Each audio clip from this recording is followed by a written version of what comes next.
అనకాపల్లి నియోజకవర్గం టీడీపీకి కంచుకోట. 1985 నుంచి 99 వరకు టీడీపీ తరపున దాడి వీరభద్రరావు వరుస విజయాలు సాధించారు. ప్రజారాజ్యం పార్టీ నుంచి 2009లో గంటా శ్రీనివాసరావు ఇక్కడి నుంచి గెలిచారు. అనకాపల్లి నియోజకవర్గంలో కాపు ఓటర్లే కీలకం.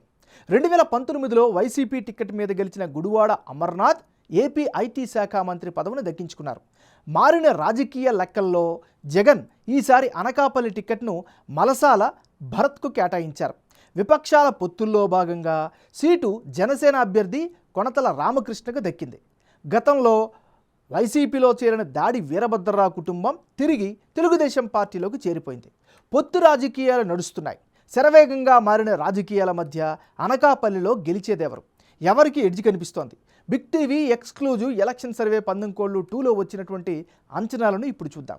లేటెస్ట్ సర్వే రిపోర్ట్ పందెంకోళ్ళు 2 చూసే ముందు ఈ ఏడాది జనవరి 20వ తారీఖున చేసిన పందెంకోళ్ళు 1 సర్వేలో అనకాపల్లి నియోజకవర్గంలో సర్వే అంచనాలు ఎలా వచ్చాయో ఓసారి రివైండ్ చేసుకుందాం.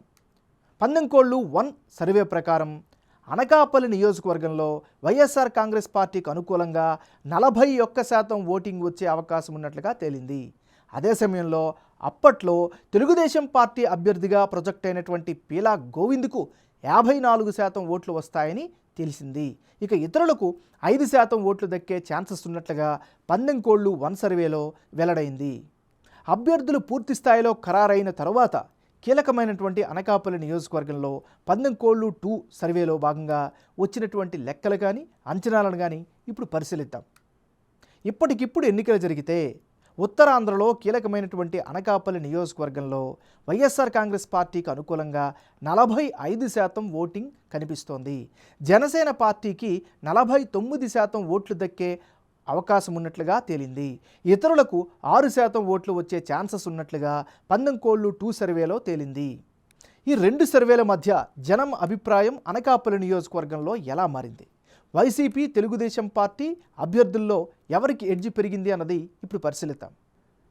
అనకాపల్లి నియోజకవర్గంలో పందెంకోళ్ళు 1 సర్వేలో భాగంగా వైసీపీ అభ్యర్థి మలసాల భరత్కు 41% ఓటు షేర్ వచ్చే ఛాన్సెస్ కనిపిస్తే తాజా సర్వేలో అది 45%కి పెరిగింది.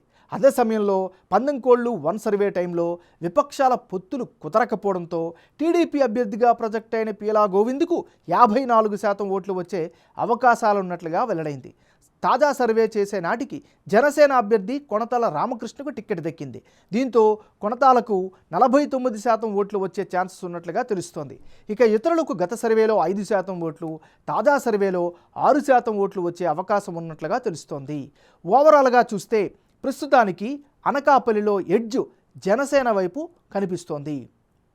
పందెంకోళ్ళు 1, పందెంకోళ్ళు 2 2 సర్వేల్లో అనకాపల్లి నియోజకవర్గంలో అభ్యర్థుల మధ్య మారిన ఓట్ల శాతం, అందుకు గల కారణాలను ఇప్పుడు పరిశీలిద్దాం. ఈ నియోజకవర్గంలో ప్రభుత్వంపై యాంటీ ఇంక్యుబెన్సీ ఇంపాక్ట్ స్పష్టంగా ఉంది. టీడీపీ, జనసేన, బీజేపీ కూటమి ఎఫెక్ట్ చూపించే అవకాశాలున్నాయి.